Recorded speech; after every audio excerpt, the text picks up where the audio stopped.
Hello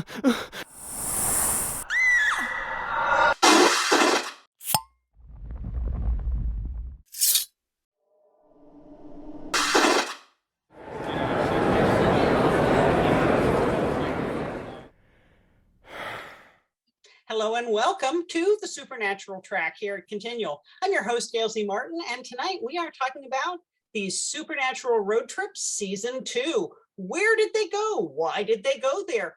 Were the places real? Did they make them up? And if so, what lies behind the significance of these places? But before we get started on all that goodness, let's let our wonderful panelists introduce themselves, starting with Carole. Hi, I'm Carole Stokes. I'm on Facebook. I'm in the TFWNC group and Continual. I'm a fan since season 3, a fanfic writer since 2012, and all my fanfic is on AO3 under Fire Sign 10. Anna? I'm Anna Kensing. I write romance, mostly romance, and I've been a fan since the beginning. I took a brief break sort of in the mid seasons and then caught it back up later. And I've dabbled in some fanfic myself. Okay, Marx? Hey, I'm Marx Pyle. I'm a filmmaker, writer. I got an urban fantasy series out, and I've done an anthology of dragons, Dragons of Different Tell. I've been watching Supernatural since it first started, and no fan fiction. Okay, Elektra. I'm Elektra Hammond. I'm a writer and an editor, and I too have been watching it since that first little episode aired so long ago. And I'm Gail Z. Martin and Morgan Bryce. As Gail, I write urban and epic fantasy. As Morgan, I write urban fantasy, male paranormal romance, but all the modern worlds are ones where Sam and Dean could walk into and feel right at home. I fell in love with the series halfway through season 11, went down the rabbit hole, haven't stopped falling yet, hope I never do, might be a little bit obsessed. And had been away from fanfic for a long time, but I have done some recent flash fics that are illustrated by Catherine Curl's diorama art for the Winchester family business, where I'm a staff writer. So let's talk about season 2 and where the boys went. You know, they really put some miles on the Impala. And we start with South Dakota with In My Time of Dying, because of course they, you know, Bobby and all that. So the first 2 episodes, we've got South Dakota and rural Nebraska, and then all the way up to Medford, Wisconsin. Let's just kind of jump straight in, maybe instead of going episode by episode, and say, what were some of the locations that surprised you, and what were some of the locations that you would have liked to have seen more of? Anna? Oh, see, I wasn't going to answer this question, but so the thing that I love about season 2 is all of the episodes that are set in the Roadhouse, because I think the Roadhouse really makes season 2. You know, like we're introduced to the Roadhouse, to the Harville Roadhouse in, I think, episode 2. And we find out that, you know, there's this whole community of hunters who go there, and that Dad has been there several times, and that there may be some history between the, you know, lady who runs the Roadhouse and Dad. And it just becomes sort of its own kind of, you know, location in this season, and kind of a home base for the boys to a certain extent, that they can come, they can find more information, they can have a community.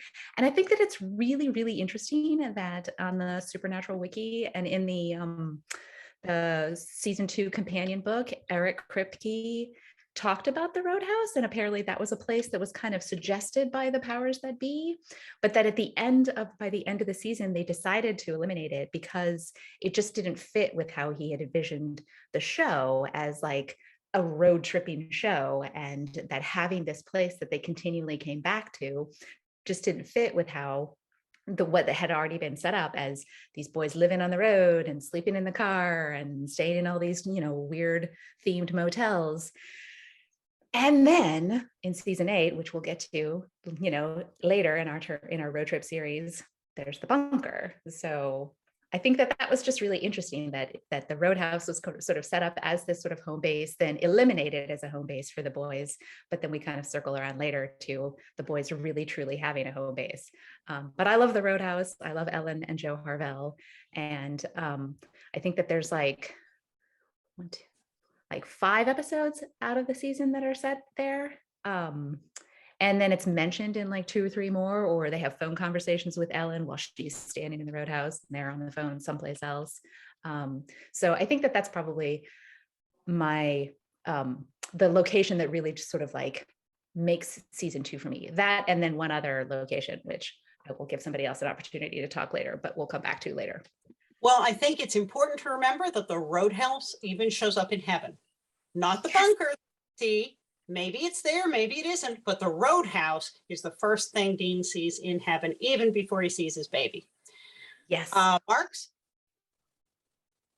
Yeah, I know it's amazing how much the Roadhouse, like when we went back and rewatched the seasons, I was surprised the Roadhouse was just one season because it felt so iconic and had been around for so long.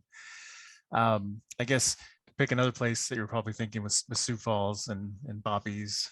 So that was, of course, the other home base that continued on for a few years until the Leviathans. And it's also the home, where Jody comes from, and the eventual spinoff, Backdoor Pilot, and everything. So it's a pretty crucial area with lots of stories throughout the series run. So that would be my. The thing that surprised me when I did my rewatch was how Bobby's house had this incredible expanding capability, because sometimes it seems like a kind of snug bungalow, and then from other camera angles, it's huge, and you're going, where did that room come from? I don't remember seeing that room before. So yeah, it's kind of like the TARDIS, it or a room of requirement. It sort of becomes what you need. Yeah.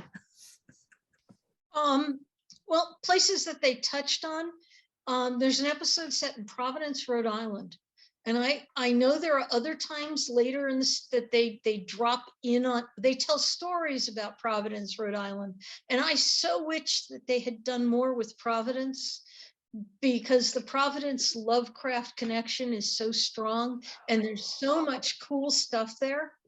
And just, I wish they had done more with, hinting at all of the cool stuff going on with that and with the old ones. And they didn't have to really bring it in as much as they did, but God, the hinting they could have done, that was a missed opportunity by far. Yeah, the location that surprised me was Lafayette, Indiana, which is hunted. And it surprised me because our son went to Purdue, which is in West Lafayette, Indiana. And so they were completely unimpressed when I'm driving around for 4 years going, Sam and Dean were here. But other than a really good burger joint, there isn't a whole lot in Lafayette, Indiana.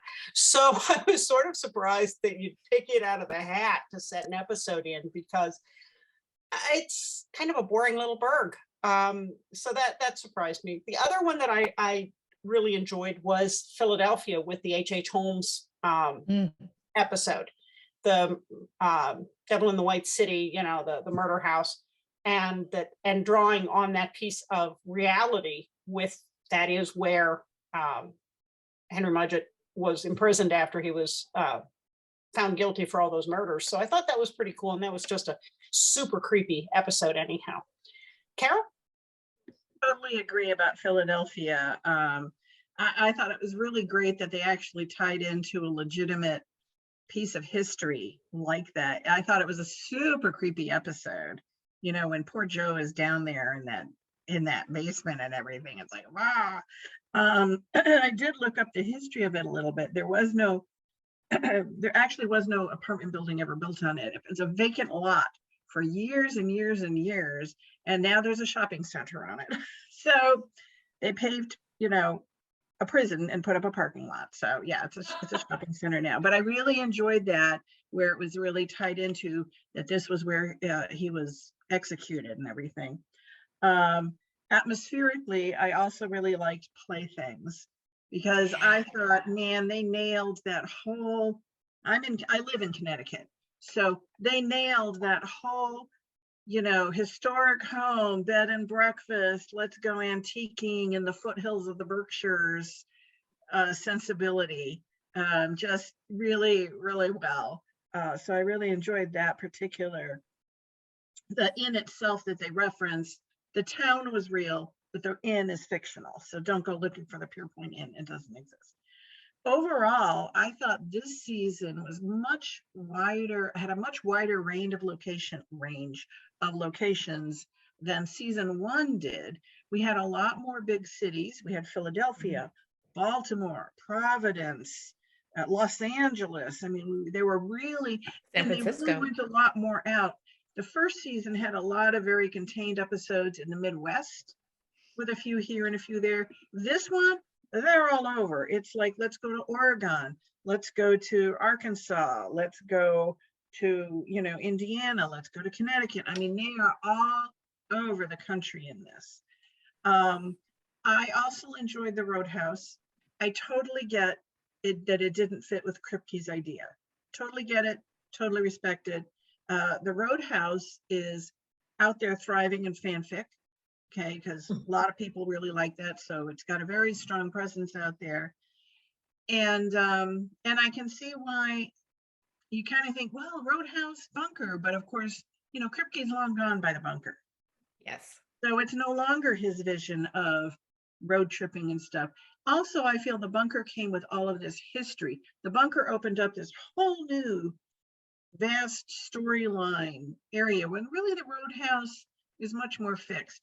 But I liked the Roadhouse in terms of being a nexus, you know, of hunters coming and going. And had they kept it, I think that could have been a really interesting avenue to explore in terms of hunters interacting, hunters spinning off here and there, you know, they meet up with a hunter and go here or whatever.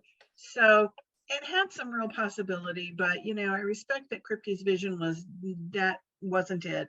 And I enjoyed the brief time that we did enjoy it. Yeah, I agree. The Roadhouse certainly lives on in fan fiction, like many characters, getting much more of a life than they did in the series, which is sometimes surprising to figure out. And without the Roadhouse, the boys were that much more isolated and dependent on each other and vulnerable. But I agree, having some kind of place like that, and for several seasons, the boys might have been avoiding the Roadhouse because plenty of people were out to get Sam, or both of them. It opened up some different storytelling possibilities. It just, those weren't the stories they wanted to tell. And of course, the boys in season 2 are still in high credit card fraud mode and scamming pool games for gas money and food. So round 2, what are some of your other favorite locations? Marx. I think everybody mentioned quite a few of them. I think another one might be, sorry, I had it pulled up, and it is in the Crossroad Blues episode in Greenwood, Mississippi. That was a location's memorable as the whole story with the jazz blues singer. I don't think anybody said that already, but maybe I missed it. And we get the Crossroad Demons for the first time, the Hellhounds. All those are very iconic for the rest of the series. It just had a good local vibe, you know, feel to it in the whole episode. Okay, Elektra. I want to second the fact that I enjoyed seeing something set in Philadelphia, and that they had the guts to put something in Philadelphia. I really did enjoy the whole the story they told there, but I think they were wise to avoid Philly because it's so hard to put things there without actually shooting there. I live within an hour of Philly now, and Philly is filled with murals, and every other building has a mural on it. It's really hard to try and make something else look like Philadelphia without actually being there, because of all the artwork. Someplace else that they just pulled out of a hat, Guthrie, Oklahoma, where they played with Simon the Psychic Kid.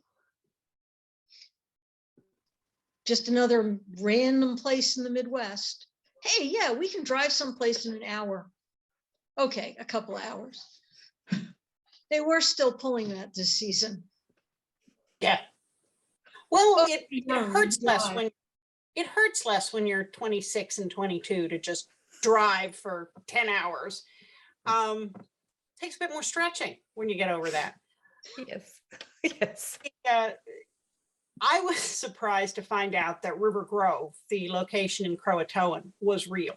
I thought for sure that was made up, but it is a real town. It has 324 people living in it, at least according to the wiki. So I'm sure they've all seen Supernatural fans come through at one point or another and start posing with places. Oh, geez, it's them again. But I was very surprised to find out that even if they didn't film it there, it is an actual town. And so sometimes the series really surprises you like that. Carole? We have a number of locations that were actually real towns, I felt, this season. But what they would often do, and I'm sure this might be another question, so I'm not going to get into it in detail, where they would have a real town, but a fake place, you know, kind of thing.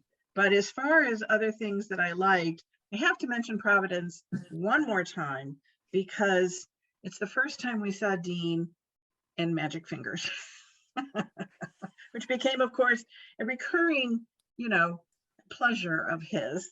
So I didn't want to neglect that.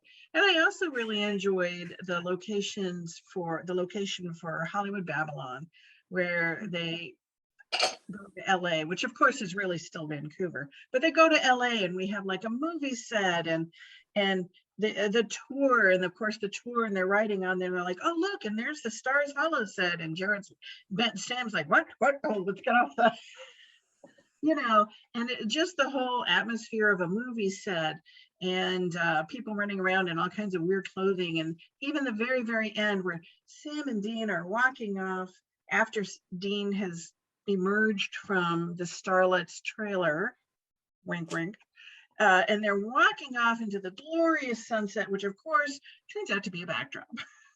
I thought they just really brought that sense of filming and everything out really well in that. So I enjoyed that a lot. Yeah. Anna? So another like iconic location for season 2 is the Fossil Butte Cemetery, where the Devil's Gate is situated. And so when I was talking to my wife earlier about, you know, how I was prepping for this call, she was like, what about that place with the railroad lines? And you know how it makes a devil's, and she's not a fan. She's only watched, I don't know, maybe 25-30% episodes, just because she's been sitting next to me. But that place really stuck out in her memory, particular. And I was like, yes, that place, I remember that place, but I wasn't quite sure whether it's in season 2, and it is in season 2, because it is the, you know, the 100 square mile location where Samuel Colt built church in all of these frontier towns, and then, you know, in the shape of a 5-pointed star, and then connected rail lines between them to make a 5-pointed star to contain the Devil's Gate that is in the center. And so it's just really like just a cool thing that they did in terms of the mythology of the show, and, you know, sort of like gates to hell, because we've had, you know, sort of like gates to hell from Buffy the Vampire Slayer, and, you know, so there's a little bit of an homage there. This is, you know, Supernatural's version of the Hellmouth, but it's just really cool, you know, that it's, you know, placed in history, that it's connected to the, you know, mythology about how iron repels demons, and the, you know, the 5-pointed star and the Seal of Solomon, and all of these other sort of like mythological and symbolic things that the show has been kind of building towards. So that is really just a pretty awesome location, that it only shows up in the last 2, you know, it's like kind of, they spend the latter part of the season sort of building up to it, but it really only, you know, sort of occurs or is placed in the last 2 episodes, but it is then mentioned in several other episodes later in the show, in season 3, and again in season 4, and again in season 6. And so it's just really, really kind of an amazing part of season 2. Yeah, I thought the whole thing about using the rail lines to create the pentagram to, you know, fence in the demons was really brilliant. And I was sort of surprised we never saw variations on that theme elsewhere, because it was just such a cool idea. It's interesting when you go looking for hellmouths, which I do with my writing. They are reputed to be a number of places. They actually aren't that rare. York, Pennsylvania is supposed to have 7 of them. Brazil, Indiana has its own, just these odd places where they are reputed to have hellgates. So, they aren't as rare as you might like to think they are. How about some of the other fictional places, or just any other place that stuck in your mind? Elektra. Well, fictionally, I wasn't sure where that university was for Tall Tales. It was just a university somewhere where someone fell out of a window. Springfield University in Ohio. It was in Ohio? Mm-hmm. Okay. I went looking, I couldn't figure it out. Sorry about that.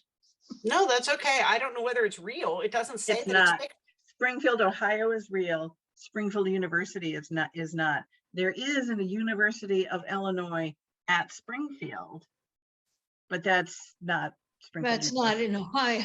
Well, yeah. Springfield is one of those town names, like Salem. There's a lot of them. So you can always find one in your state. Yeah. Carole? You're pretty safe making those up. Yeah, it's a good generic one. Gosh. I really thought they really had a great time spreading themselves all over here. And like I said, it was interesting to see the connections between what's real and what's fictional. Roadkill, Highway 41 in Nevada. Well, really, Highway 41 runs from Michigan to Florida. It's nowhere near not Nevada. And also it's filmed in this big, like a very deciduous, forest. And really, there are some little forests in Nevada, but it's a desert country. So the forests there are not deciduous. they're juniper and stuff. So they really just had I don't know why they picked Nevada. They should have just picked another state, because there's nothing Nevada-like about it. But they have some places where it's an interesting reason. So Cold Oak, for instance. So Cold Oak is fictional. However, it's in South Dakota. And in South Dakota, there is a whole list of ghost towns. So they didn't pick any of the real ones, but they picked an area that was replete with these ghost towns, so that made really great sense. And so I liked how they took what was in the area and then kind of synthesized their own. The same kind of thing occurs in, she said, looking over her notes really quickly. Oh, so Greenwood, Mississippi, real city. Lloyd's Bar, not so much. But Greenwood Mississippi was a really great choice for that episode, because Greenwood is based on cotton and slaves. It was an enormous cotton producing area. Had a lot of slavery, of course. Population is like 75% Black. And so it made sense to kind of put this, what seemed to be a predominantly Black bar there, with the jazz music and people coming to hopefully, like Robert Johnson wanting to become, successful and stuff. In that, once again, they took that area and some of its history and kind of synthesized it into the location that they created for the show. And I really like when they do that kind of thing. It just kind of gives it that little more, I don't want to say basis in reality, because supernatural is not based in reality, but that little bit of foundation that makes it more than just fluff. But that's what it was intended to be from the beginning, was to take urban legends and make them into a TV show. That was what he wanted to do from the beginning with this. And there are rumors that Robert Johnson made a deal with the devil in order to become that Right. good It at just playing. wasn't at Lloyd's bar. That's always been a long time legend. They just added in the Crossroads demon to it. He was another one of those made a deal with the devil guys. Yes. Yes. Because he couldn't possibly be that good because insert reason here. Right. Anna, how about you? Well, so one thing that I enjoyed, even though it was a little bit of a sad episode, was, another return to Lawrence in what is and what should never be, when Dean is captured by the djinn and, sort of inserted into a fantasy version of the life that he could have had if Mary hadn't died. So, it's sort of another example of you can't go home again, in this, if you're a Winchester, I guess. But while it lasted before it turned out to be, a fiction of the djinn's, of Dean's imagination poisoned by the djinn, there were parts of it that were sort of nice. Dean is reveling in the suburban delights that he has always said would make him want to kill himself. He's mowing the lawn for his mom, he's just like hanging out with his brother. He's excited that his brother's about to get married. He's just thrilled that this life is so normal. And sadly, it turns out to not be the case.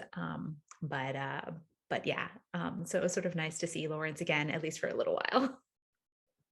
I thought, then what is and what should never, what never should be is should never be is one of my favorite episodes, and I think it's kind of interesting. The previous episode, Folsom Prison Blues, does not take place in Folsom Prison. It takes place in Little Rock, Arkansas, at the Green River County Detention Center. But what is and what should never be takes place in Joliet, Illinois, which is where the big penitentiary is for Illinois. So I thought that was sort of fun that, okay, well, probably total coincidence, but it just seemed like an odd juxtaposition there. Why Joliet? Because the only thing I know of to think of with Joliet is the prison. Correct me if I'm wrong. Is there anything else? When I was looking into Joliet, it was a huge manufacturing center. And so hence warehouses everywhere, and so I thought maybe that's why they but they do that a few times too. So like Joliet's next door to this.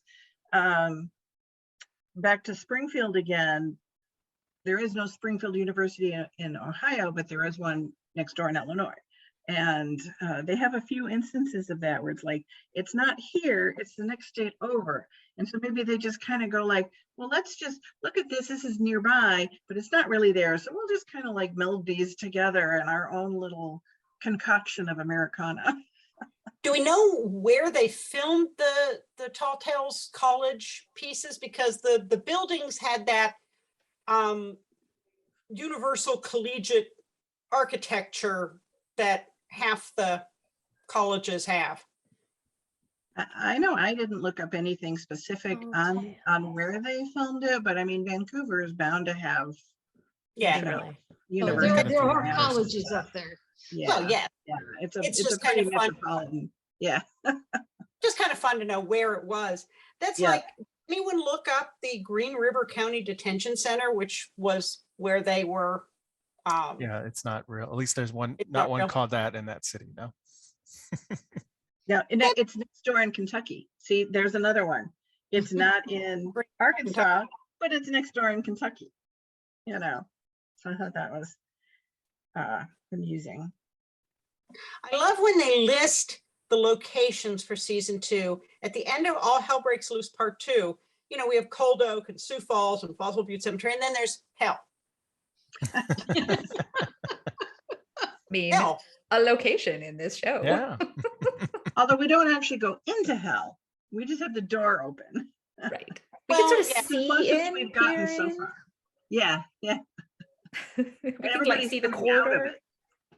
So Now, one of the really there's so many memorable episodes this season, but Night Shifter in Milwaukee. So anybody have any idea why they picked Milwaukee for that? I'm not familiar with Milwaukee. I think they're just like sort of on a kick this season of they didn't have as many fictional cities. Like they did tend to fit to put the locations in places that were real, even though they picked the, real city, different inn, whatever. Like they seem to do that more in this season than they did in season 1. Right. And yeah, there's like a list of sort of decent sized cities that they did. Milwaukee's one of them, Philadelphia, San Francisco, LA, Baltimore, like they seem to much more urban this season than before. So why not throw Milwaukee in the mix? It's probably where the mandroids, their laser eyes are based in, probably. That one had a decent sized city because they wanted a good sized FBI presence. And that requires the city. Oshkosh in the middle of nowhere, you're not going to get, even though they keep claiming to be FBI agents really don't show up all that quickly for a bank robbery in the middle of nowhere. Yeah, it makes much more sense if they're in a sizable enough city to have an FBI office. Right, because there really are FBI offices in major cities. Yeah, this when I looked it up, it said it was the biggest city in Wisconsin, and you have to think also they liked it for the motel because of course Milwaukee is brewing, and the motel that particular episode was all beer. They got to have all the kitschy beer decor in the motel room. This is the season, right? Where we get all of these like decorations in the motel rooms, right? This is where they all start. Beer and fish and I don't even know what, like the crazy cactuses, right? Like this is just where the set direction just gets to play, which is really fantastic. Carole, I know you came with a whole list of things. So is there anything on your list we haven't touched yet? Because usually you wait until we finish and go, but I didn't get through all of them. Well, we certainly touched on a whole bunch of things already. There's just so many little touches. We go back to Greenwood and they stayed at the Baskerville Motel. Well, what's the Baskerville from? Well, Hound of the Baskervilles. And what happens in Greenwood? The Hellhounds. And I love that they like to play with these kinds of things. We had the China Sea Motel in San Francisco. It had all this cheesy, again, kitschy Chinese decor. And I just love how they have fun with that.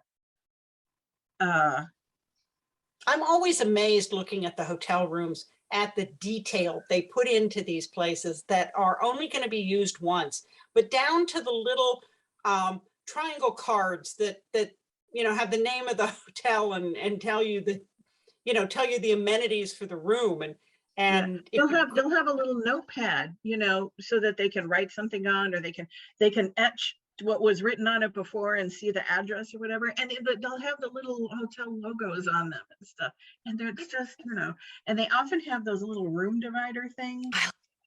So much. They're hilarious. There was one, oh gosh, which one was it? And it's fish.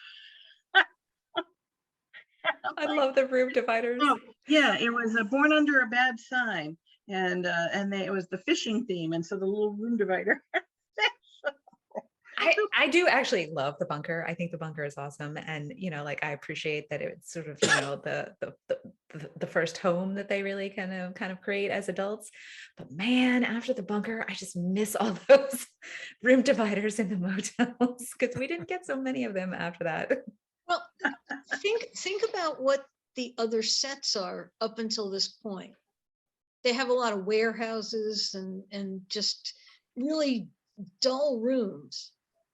And when you sit down and you figure out what does a motel room need, I mean, there's beds and sheets and tables, and that's pretty much stuff you're going to pull out of a box and stick in the room. So somebody sat down and made a list and said, these are the amenities in a cheap motel. And I can gussy them up on any theme I want. And they took the time to play and they got really good at it. They did. Well, Because, Jerry Winnick you know, is just, he's fabulous. You know, they Because what have, are you they gonna have a do? gift there. I'm sorry. You're gonna dress up a warehouse? We need an unused warehouse set again.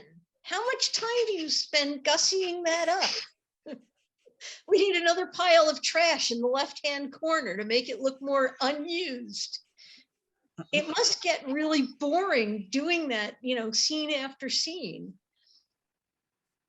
Oh, they definitely, you could tell they had fun doing the hotel rooms. And if you ever stayed in any of those mom and pop motor lodges that were very popular, you know, in the 60s and 70s, when they were still more respectable and hadn't fallen into decline, it just, they rang so true all the way down to the Magic Fingers, which I remember just being fascinated with. Absolutely. It. We would take turns, you know, like who gets to lie on the bed with the Magic Fingers. Oh, if I could get a quarter out of my mom to make the bed shake, you know, that was It's right that up there was- with the little, you know, when you would go to the drugstore or whatever, and they would have the little horse.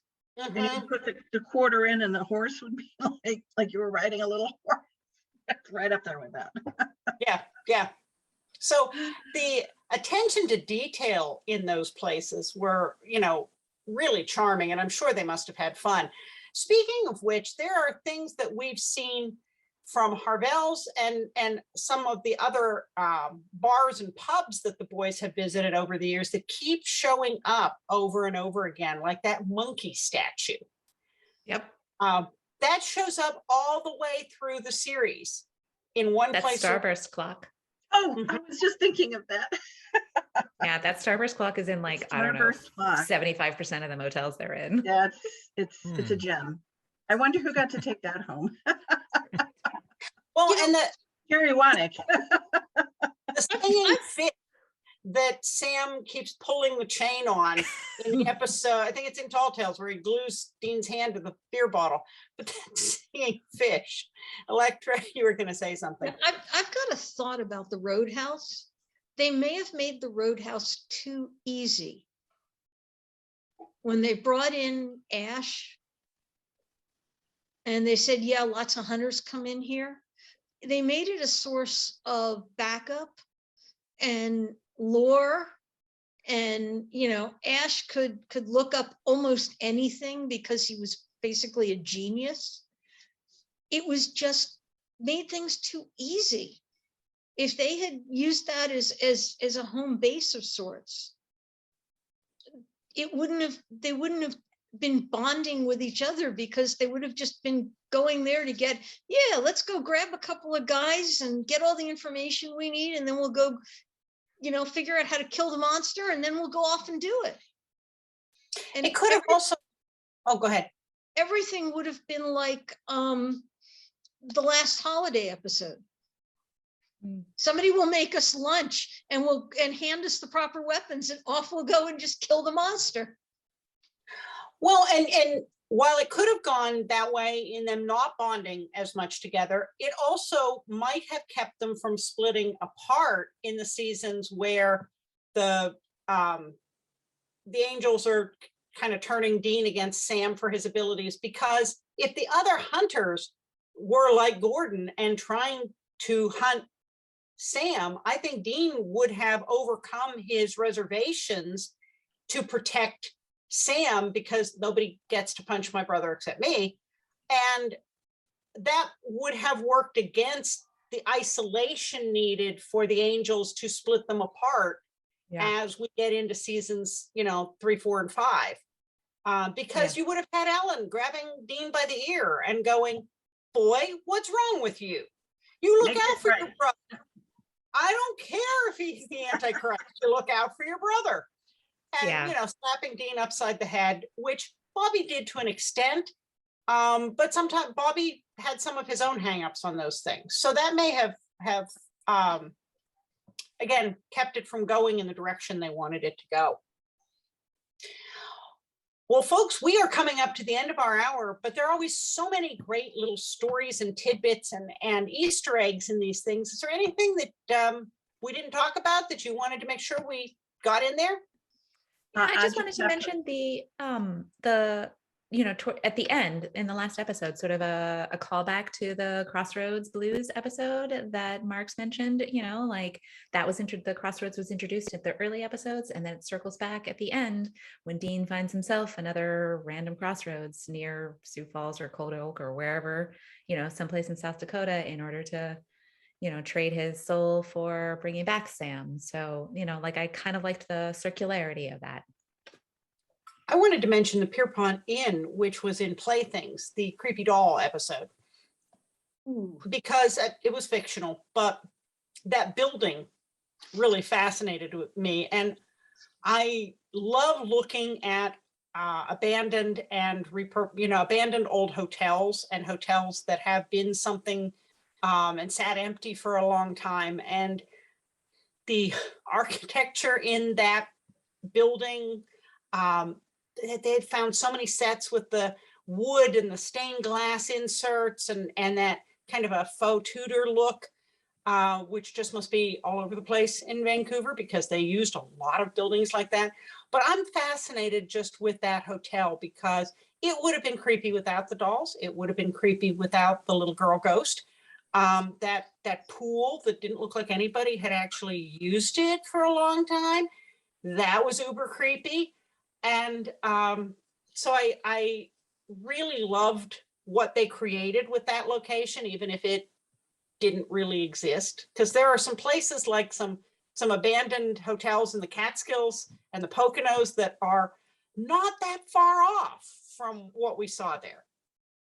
And the decor for that episode also was just so well done. And I have to laugh every time when I see that gown hanging up on the wall in their room, and there's like this, kind of spectral gown hanging there. It's like the nightgown of doom. Yes, yes, the ghost of the nightgown of doom. And well, I just believe this one last hotel name. Yeah. So all the hotels, we have like the China Sea Motel and, the Velvet Inn and the Blue Rose Inn. And at one point they stay at the Pink Pearl Motel. I'm just going to leave that there.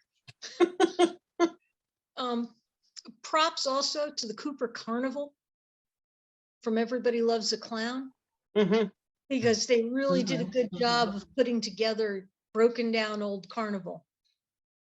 That was creepy. Yes, it was very creepy.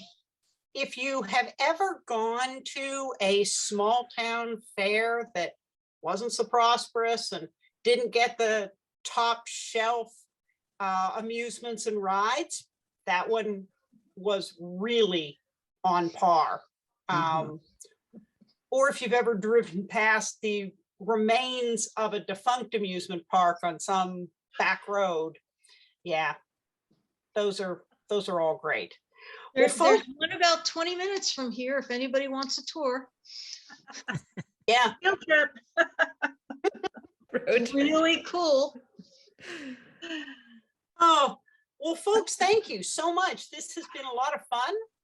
And we get to look at season 3 in all its glorious road trip next time. But thank you so much for being here. Let's go around one more time and let everybody know where they can find you online, starting with Elektra. Elektra Hammond, everything you want to find is at untilmidnight.com. And Marx.